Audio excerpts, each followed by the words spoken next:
बेबाक बात के प्रायोजक हैं IHM। नमस्कार, स्वागत है आपका न्यूज फर्स्ट में। मैं हूं आनंद प्रकाश सिंह और आप देख रहे हैं बेबाक बात। आज हमारे साथ बेबाक बात में भाजपा के वरिष्ठ नेता विनीत शारदा अग्रवाल जी मौजूद हैं। आइए सबसे पहले उनका स्वागत करते हैं। विनीत जी, आपका बहुत बहुत स्वागत है हमारे प्रोग्राम में। धन्यवाद। यूपी में जब चुनाव आता है तो भाजपा राम नाम के माइलस्टोन के एकदम पास पहुंच जाती है। जैसे ही चुनाव खत्म होता है वो अपने आप को उससे पीछे खींच लेती है। कब तक आप लोग चुनावी राम का इस्तेमाल करेंगे? देखिए, पहली बात तो है भारतीय जनता पार्टी एक अकेली ऐसी पार्टी है लोकतंत्र पर विश्वास करती है जी। नंबर एक, राम हमारे आराध्य हैं जी। मर्यादा पुरुषोत्तम भगवान श्री राम जी। भारत के इन्हीं पूरे विश्व के जी दाता हैं। अब भारतीय जनता पार्टी कभी भी राजनीति में राम को मुद्दा नहीं बनाती है। मैंने कहा राम हमारे आराध्य हैं, मर्यादा पुरुषोत्तम राम कि हम वंशिज हैं, तो मर्यादा पुरुषोत्तम राम को कैसे, वो तो उनका तो हमारे ऊपर सब कुछ है ना। विनीत जी, आप लोगों ने तो मंदिर तो बनाया नहीं, लेकिन राम नाम के म्यूजियम का लॉलीपॉप जनता को जरूर दे दिया। हमारी सरकार बनी, प्रधानमंत्री जी ने कहा था कि भारत के जितने पर्यटन स्थल हैं उनका सौंदर्यीकरण किया जाएगा। तो हमारे प्रधानमंत्री जी ने कहा था।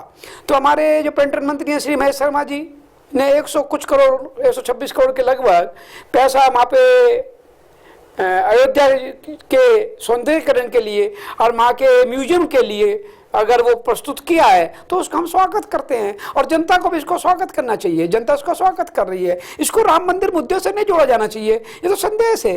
राम मंदिर तो वह बन चुका है, उसका तो राम मंदिर का तो भव्यकरण होना है बस। विनीत जी, आपके बीजेपी के ही नेता विनय कटियार जी कहते हैं कि हमें म्यूजियम नहीं, हमें मंदिर चाहिए। क्या कहेंगे आप? नहीं, मंदिर तो चाहिए हमें। वो क्या, उन्होंने कुछ गलत नहीं कहा।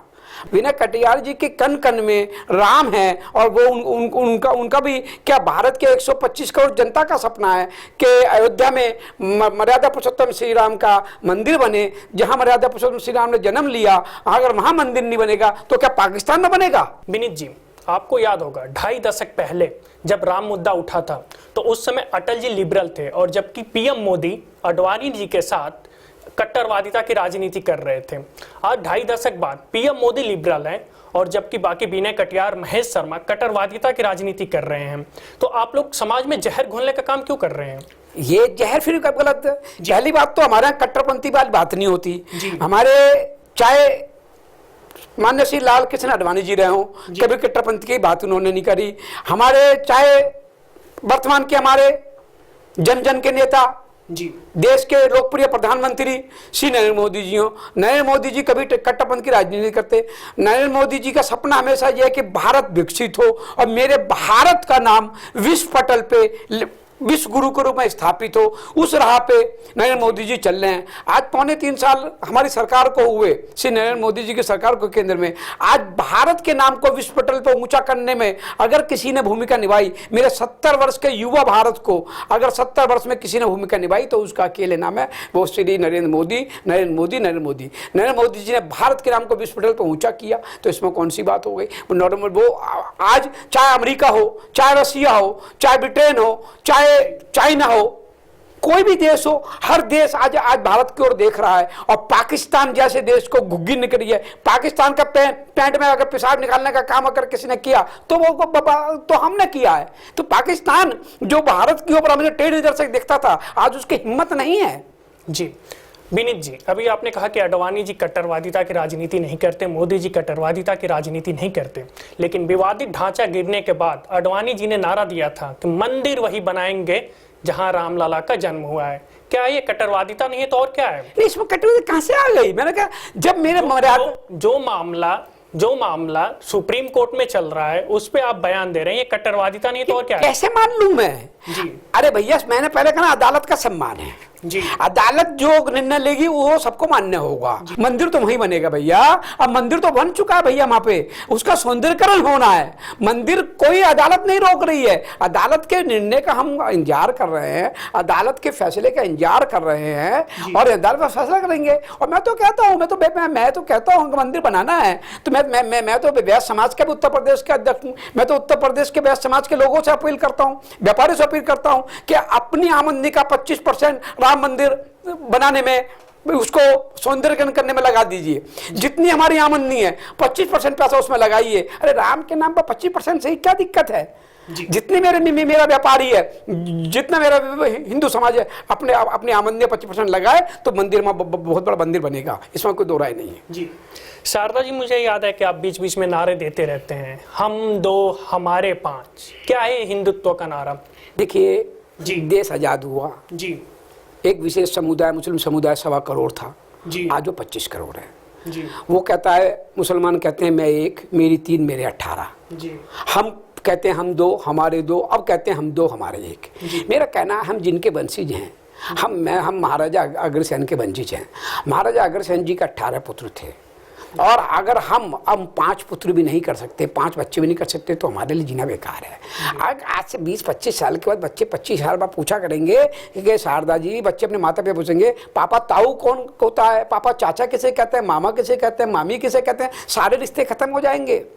क्योंकि जब हम बच्चे ये कर दो करेंगे, मैं कहता हूँ बचपन से मेरी बच्चों से शिक्षा दो कि हम 2 हमारे 5 के सिद्धांत को अपनाओ। एक बच्चे को बचपन से राजनीतिक ज्ञान सिखाओ, एक बच्चे को बचपन से लोहा खरीदना सिखाओ। लोहा खरीदना इसलिए कि अपने समाज की बहन बेटियों की रक्षा कर सके। जब एक माँ एक बेटा जन्नेगी तो कौन माँ अपने बेटे को सेना में भेजेगी? मुझे इसका जवाब दे दीजिए, बता दीजिए मुझे, कौन भेजेगी? और जब माँ एक ही भेजेगी तो किसी बहन बेटी के साथ छेड़खानी हो रही होगी, कौन माँ अपने लाल को बाहर कहेगी बहन बेटी की रक्षा करो? मुझे बता दीजिए। इसके लिए हमको भैया वचनबद्ध होना पड़ेगा, हमको बच्चे करने पड़ेंगे, हमको मजबूती करनी पड़ेगी। छेड़खानी रोकने के लिए हम है या पुलिस है या कानून है? अरे पुलिस है, पुलिस बाद में आती है भैया। पुलिस बाद में, मैंने कहा 14 लाख सैनिक हैं जी, 125 करोड़ का मेरा देश है। जब बच्चे नहीं हो तो सेना में कौन माँ भेजेगी?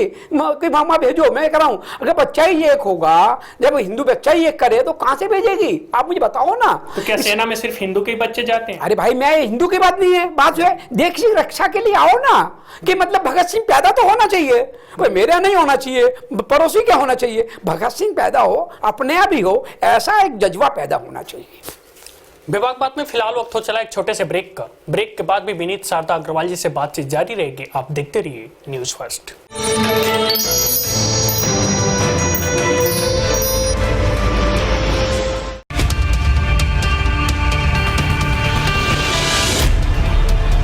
खुशी में हम,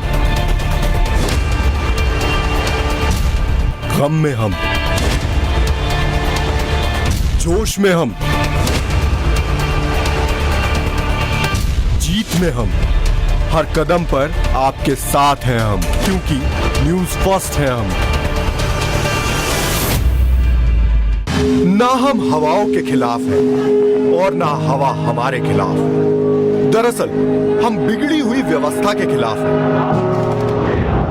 क्यों कई दिनों तक चूल्हे रोए, क्यों कई दिनों तक चक्कियां रही उदास?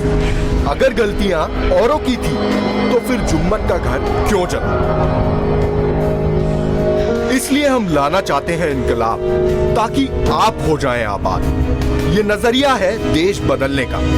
आइए हमारे साथ और देखिए newsfirst.tv, सबसे पहले आप तक।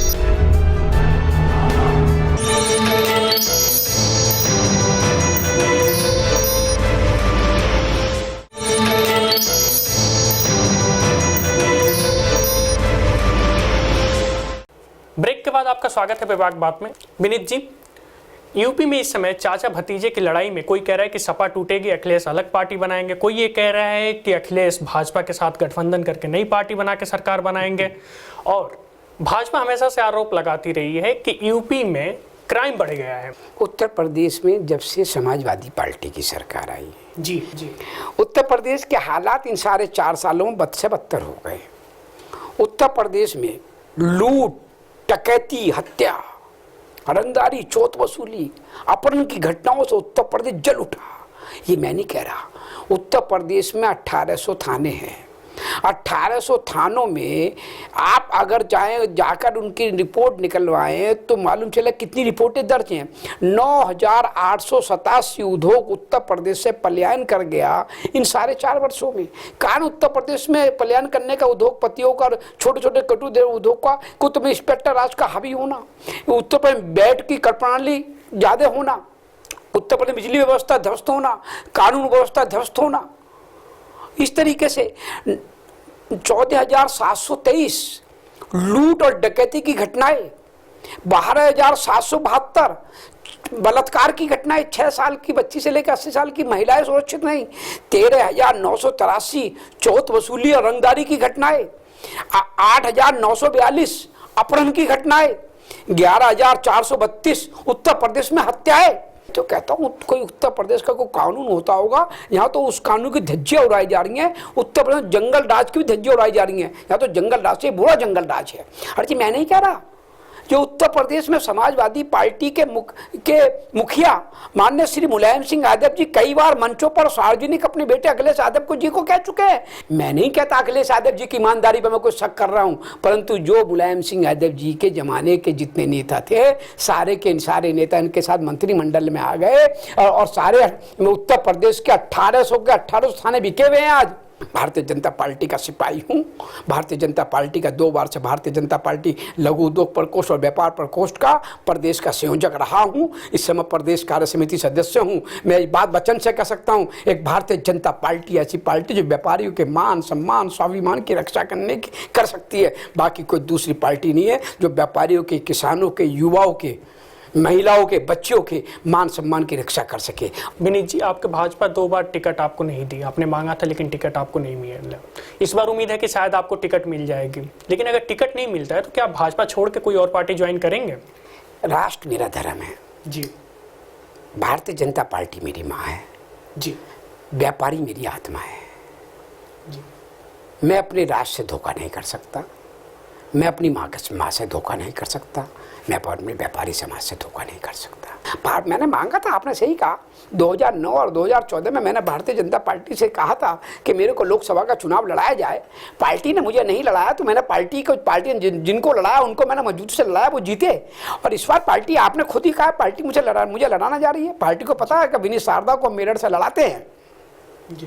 तो मेरे लड़ने से पार्टी को आसपास की 10-15 सीटों को फायदा होगा, क्योंकि भगवान की दया से मैं वैश्य समाज का उत्तर प्रदेश का अध्यक्ष हूँ, वैश्य समाज का राष्ट्रीय प्रभारी हूँ और मैं व्यापार मंडल का मैं प्रदेश उपाध्यक्ष और मंडल प्रभारी भी हूँ भाजपा के अलावा। तो मेरी एक छवि है, मेरी ईमानदारी पे कोई प्रशंसा नहीं लगा सकता, मेरी संघर्षता पे कोई प्रशंसा नहीं लगा सकता, मेरे काम पे कोई प्रशंसा नहीं लगा सकता। मेरा सुबह से लेकर रात तक का मेरा एक ही जीवन है, वो है जनता, वो मेरा व्यापारी, वो मेरा हिंदू समाज। मैं साफ कहता हूँ। और भैया मैं बाल समाज सेवक हूँ, मैं आरएसएस का बचपन से बाल समाज सेवक को बचपन से शाखाओं में जाता आया हूँ।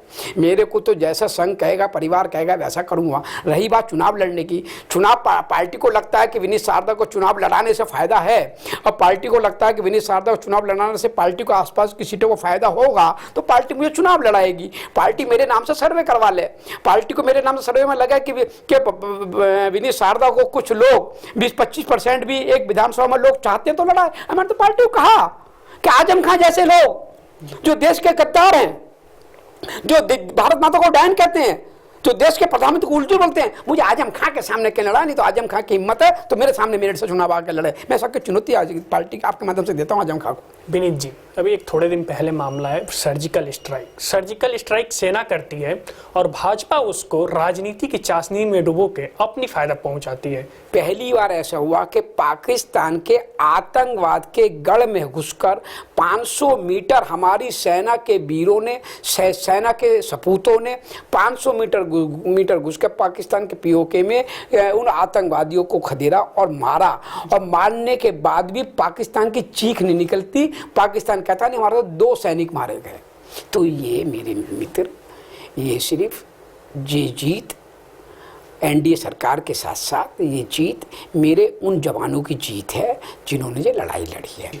हिंदुस्तान में रहने वाला प्रत्येक व्यक्ति हिंदू है और जिसको हिंदुस्तान में रहने में हिंदू कहने में अपने शर्म महसूस होती हो, जिसको हिंदुस्तान में रहने में अपने आप को परेशानी महसूस होती हो, जिसको हिंदुस्तान में रह के वंदे मातरम कहने में अपने आप को शर्म महसूस होती हो, भारत माता की जय हो, वो भारत छोड़ के चला जाए, पाकिस्तान चला जाए, उसको भारत में रहने का अधिकार नहीं। जी विनीत जी, जो हमारा संविधान है वो सबको रहने के लिए और सर्वधर्म के लिए है, लेकिन आप कह रहे हैं कि भारत में सिर्फ वही रह सकता है जो हिंदू है। मैंने हिंदू नहीं कहा जी, मैंने कहा जो भारत माता की जय बोले, जी। भारत माता सबकी, आपने सही कहा।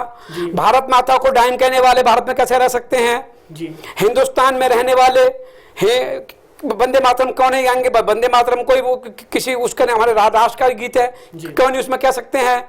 हिंदुस्तान भारत में भारत माता की जय नहीं बोलोगे तो कैसे भारत में कहोगे? भारत में जय नहीं बोलोगे, जय पाकिस्तान की बोलोगे तो वो लोग नहीं चलेंगे। आजम खान जैसे लोग भारत माता को डाइन कहेंगे।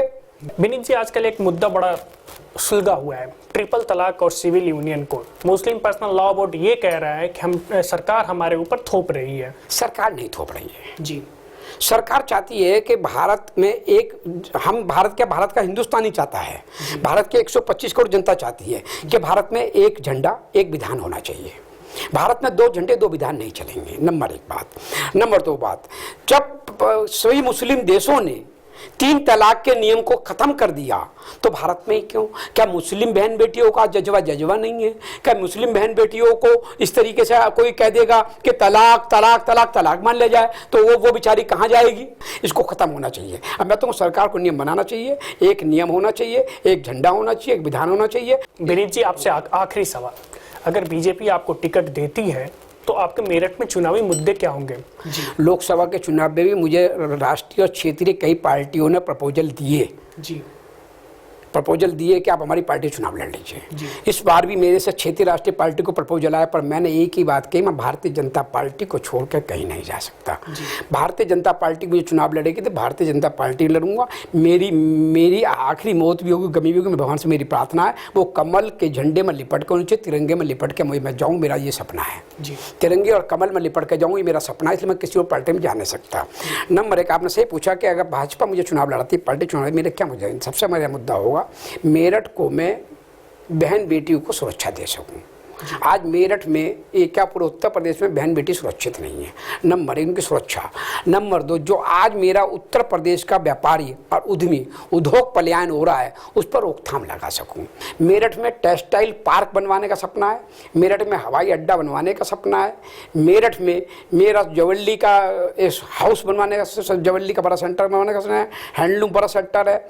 मेरठ में एक एक्सपोर्ट हाउस बनवाने का सपना है, क्योंकि मेरठ में स्पोर्ट्स का बहुत बड़ा काम है, ये सपना है। ये सपना मेरा है कि मेरठ को एक साफ सुथरा शहर दे सकूं। मैं कहना चाहता था कि 2.5 साल की सरकार में हमारी भारतीय जनता पार्टी और एनडीए की सरकार ने मेन काम व्यापारियों के लिए किए। एक तो मुद्रा बैंक की हमने स्थापना की, 50,000 से लेकर 10 लाख रुपए तक का लोन बगैर गारंटी के आज मेरे व्यापारियों को, छोटे छोटे दुकानदारों को मिलने लगा।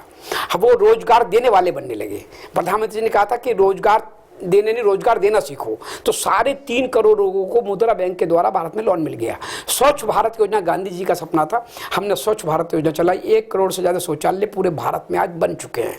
हमने चलाई उज्ज्वल योजना, तो मतलब हमने कहा कि हर घर में, जो मेरी माँ 70 वर्ष से जिसके आंखों में आंखें चूल्हे में करके आंखें खत्म हो जाती हैं, आज हर घर में सिलेंडर पहुंचाने का काम हमने कर दिया फ्री में। हर गरीब परिवार में सिलेंडर पहुंचने लगा। जिस 55% देश में लाइट नहीं थी गाँव में, गाँवों में लाइट पहुंचना शुरू हो गई। और जब कभी जो 2 किलोमीटर 3 किलोमीटर कांग्रेस की सरकार में सड़क बनती थी प्रतिदिन, आज 24 किलोमीटर प्रतिदिन सड़क बन रही है। ये हमने 2.5 साल में करके दिखा दिया। 2.5 साल के अंदर उन्होंने भारत को इतना विकसित कर दिया कि नरेंद्र मोदी जी 15 साल प्रधानमंत्री रह जाएं तो मेरे भारत को विश्व गुरु बनने से कोई रोक नहीं सकता। इतना मैं कह सकता हूं। जी विनीत जी, बहुत बहुत शुक्रिया, आप अपने कीमती समय हमें न्यूज़ फर्स्ट को दिया। अगले एपिसोड में किसी और मेहमान के साथ मौजूद रहेंगे। नमस्कार।